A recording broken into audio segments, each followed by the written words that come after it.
Good morning. Welcome to Stock Market Today. It's Thursday, October 17th, 2019. I am your host, Dan Russo, the Chief Market Strategist at Chaikin Analytics. Find me on Twitter at DanRusso_CMT. Stock Market Today brought to you today and every day by Chaikin Analytics. Head over to chaikinanalytics.com/today. Sign up for a free email where you can get daily stock ideas for you to consider in your inbox every trading day before the market opens. So U.S. equities were mostly lower in Wednesday's trading with a continued focus on 3Q earnings. Energy and technology were the biggest drags at the sector level. Treasuries were mostly stronger with the curve steepening. The dollar was weaker versus the yen and the euro. Gold finished up 70 basis points, and WTI crude added 1% on the day. As we get to the desk this morning, futures are pointing to a higher open, up about 30 basis points. Some Brexit news and earnings and trade getting the bulk of the attention this morning. European markets are seeing moderate gains. Asian markets were mixed overnight. Treasuries are under pressure across the curve. The dollar's flat on the yen, lagging the euro. Gold down 10 basis points, and WTI crude giving a little bit back, down 0.5% to get things going here today. For the S&P 500, there's that line in the sand on the upside at 3,000, and we faded from that resistance mark at the 3,000 level. It does remain in place, psychologically important, and we failed from there a couple of times, keeping us in this well-defined range that's been in place since July. Support, the key support levels that I'm watching, 200-day moving average, now up to 28.60.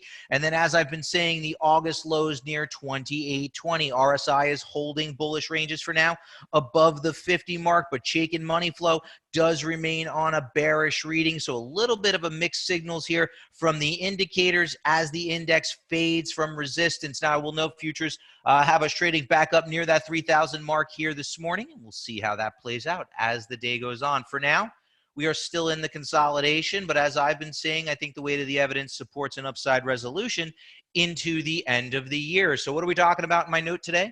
To Chaikin Analytics clients, we hit on the first bullet point already. SPY, the S&P 500 ETF fades from resistance near the 300 level. Bank stocks trade well after earnings, leading to outperformance. The software stocks continue to weaken, and breadth metrics improved as the market moved higher. Futures do point to a higher open here today, as I said. Taking a look at the major markets now from a power bar perspective, the Dow, let's call it flat on the day, 4 bullish stocks for 7 bearish stocks in that index. S&P 500 down 14 basis points, 110 bulls to 97 bears. The NASDAQ, slight underperformer, but still 23 to 17 bulls to bears. Small caps are actually uptick on the day. So an outperformer with 572 bullish or very bullish stocks in that index for 369 bearish or very bearish stocks. Bonds ticked slightly higher, but as we said, they're giving some back here today. According to the Chaikin Power Bar, small cap stocks and large cap stocks remain somewhat bullish, but the major markets across the board are mixed. Taking a look at our stock of the day now. This is one that longtime readers of my work and followers of what I've been saying should recognize. Northrop Grumman, NOC, the ticker symbol there. Closed at 364, spot 69 yesterday, up 76 basis points on the day. Northrop has a very bullish Chaikin power gauge rating due to very strong earnings performance, very strong price volume activity, and very positive expert activity. Financial metrics are poor, but when we take the 20 factors, 5 in each of these 4 categories, we come out with a very bullish rating. Stock has a strong trend above the trend line and is in a strong industry group. Space and defense has been one of the areas of the market that we have liked. Now, taking a look, reading the chart from the bottom up, that very bullish rating is met with an outperforming stock that is now oversold based on our indicator. Really, the only knock on this chart is money flow dipping into negative territory here as the stock has pulled back. And if I pull up the checklist, you can quickly see 5 out of the 6 categories that we look at are green. So the weight of the evidence does support a continued bullish stance on Northrop. It's a name that we have liked. It's a name that we continue to like, and I actually think it looks somewhat compelling on alongside of the portfolio here and now. So for those of you looking for exposure to a leading stock and a leading industry group, Northrop Grumman is as good a place as any to get the ball rolling on that type of analysis. Turning to our sector tracker, Movement of the major sectors over the last 5 days. Financials remain at the top of the list on the heels of some positive responses to bank earnings. And this is probably one of the areas that I'm watching most closely. Financials fundamentals have been strong for a while, but the market model have not been into agreement. I've been saying potentially that earnings could be a catalyst. We'll see if that continues to play out. Comms, industrials, and materials round out the top four, with industrials and materials being trade sensitive. Discretionary, healthcare, tech, and energy are middle of the road, and our bond proxy / defensive areas of the market or towards the bottom of the list now, as interest rates have potentially started to bottom. That's another key theme that we are watching closely. We've been long-term advocates for further declines in interest rates, but we're now starting to see some signs of a potential bottoming in the near term. We're watching that closely, especially for the impact that it could have on certain areas of the equity markets, namely financials, utilities, and REITs. Our industry in focus today, insurance services, and this has been another group that where we have been positive for a while. The insurance stocks have been outperformers, the group outperforming the S&P 500 by 3% over the past 6 months. And its power bar ratio, which measures future potential, is very strong.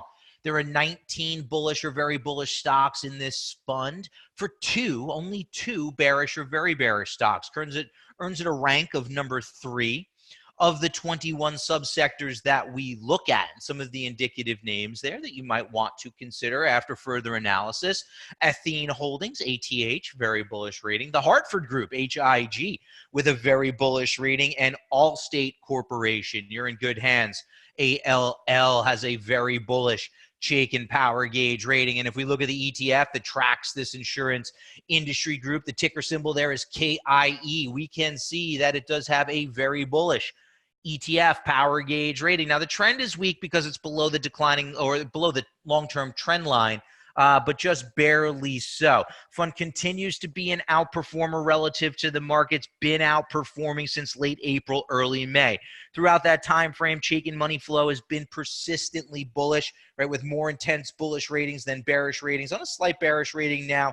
But to me, the weight of the evidence supports continued outperformance by the insurance stocks. Power gauge rating, very bullish. Power bar ratio at 19-2. I think you want to consider names within this group. You can drill down on the holdings. There are 19 bullish or very bullish names that you can do further work on to look for some of the opportunities. Again, leading stocks in leading industry groups are where you want to focus for your bullish ideas. Let's look at what's trending now.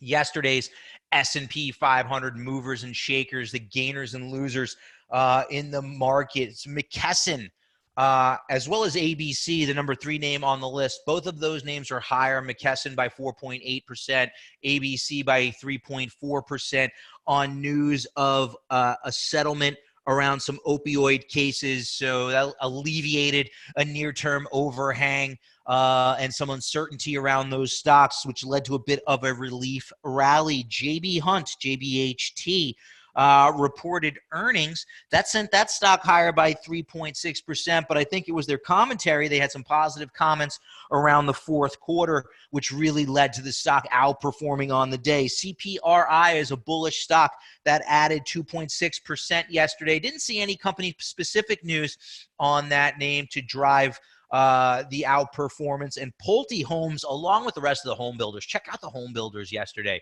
Whether you look at the funds, XHB, or the other funds that are levered to home builders, breaking out to 52-week highs on the back of some sentiment surveys around the builders.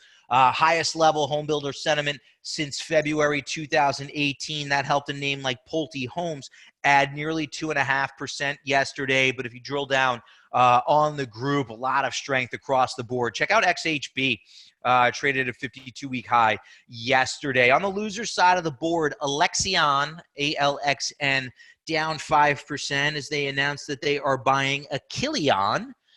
Investors obviously didn't like what they heard there, or maybe they don't like the transaction. Stock lower by about 5%. EXC on the loser side of the board, again, similar to yesterday, down 4.5%. Nothing company specific there. DXC, nothing company specific to drive that stock lower by nearly 4%. Salesforce.com and Autodesk down 3.78% and 3.08% respectively, as software names, especially the high valuation software names, were under pressure yesterday. We're going to take a look at a software chart a little bit later in the show, actually coming up in just a couple of moments here. But first, on Thursdays, we look at market breadth, right? We take a holistic view of the market. And every day I write about different themes to kind of support one view or the other based on what we're seeing in the marketplace, right? So yesterday was sentiment. We talked about sentiment has still skewed to the bearish side of the coin, and positioning was also skewed bearishly. That could argue for potential upside from a contrarian point of view. On Thursdays, we look at breadth, right? We want to get a sense of names underneath the surface in the S&P 500 and how they are performing. So here in the top panel, we're looking at the percentage of those stocks that are above their respective 200-day moving averages, and that metric stands at 66%. Readings greater than 60% are a sign that a healthy majority of stocks in the index are in long-term uptrends. And for us, the line in the sand is 50%. When we break below 50%, the market tends to struggle, similar to what happened in the fourth quarter of last year. But so far throughout 2019, we've been able to hold above 50%, and now we're back above the 60% mark. So healthy majority of stocks in the index in long-term uptrends. We want to take that analysis a step further and look on a shorter-term time frame. We can look at the percentage of stocks that are above their 50-day moving average. The line in the sand on this one is 30%. You can see what happens when we break below 30%, as we did last fall, leads to a decline in the market. So far, we've been holding above that 30% mark for the most part in 2019, and we are now above the 60% level. So now a healthy majority of stocks are in long-term uptrends. A healthy majority of stocks are in intermediate term uptrends, and the S&P 500 here is holding above that key support level at the August lows. So sentiment is bearish, argues for a tailwind to the market, while breadth is supportive of continued market strength. So when we take these data points and roll them together, we come out with the view that odds favor an upside resolution to this consolidation in the S&P 500 that's been in place since roughly the July timeframe. Sentiment and breadth confirming what we're seeing in price. Now, one of the areas of the market that I said I'm watching closely here are the banks, right? Financials have been underperforming the market, and that's largely due to banks, right? The insurance area of financials, which we looked at earlier, have been strong. That has been the place to be within the financial sector, right? But banks have been underperforming, and that's been a drag on the broader sector, right? So being in the right areas of a particular sector become really important. However, we're starting to see some personality change within the banks on the heels of the earnings. The earnings have been in focus this week. So far, the big banks that have reported, their earnings reports have been well received. So we're taking a look at the KBE here, this Spider S&P Bank ETF, which has now regained the 200-day moving average. And for the first time in a while, that 200-day moving average is moving higher, right? So potential shift here in the trend.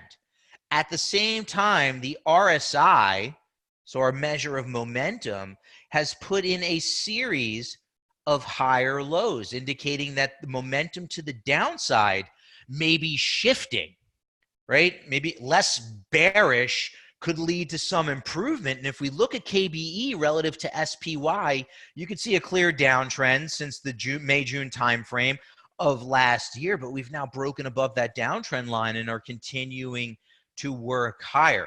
It is early days, but the fundamentals around the banks have been strong. If you look within Chaikin Analytics with KBE, right, more bullish stocks in that fund than bearish stocks. We've been waiting for the market model to get an agreement. We've been watching earnings as a potential catalyst here, and we're going to continue to do so because it does appear that we are early stages of a personality change for the banks. But an area of the market that's also showing a personality change just in the opposite direction is software. XSW testing a rising 200-day moving average on an absolute basis, but momentum is waning.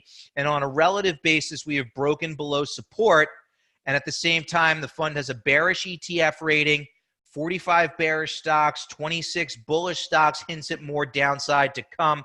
That's going to wrap it up for today. Have a great day, everyone. I will be back here tomorrow.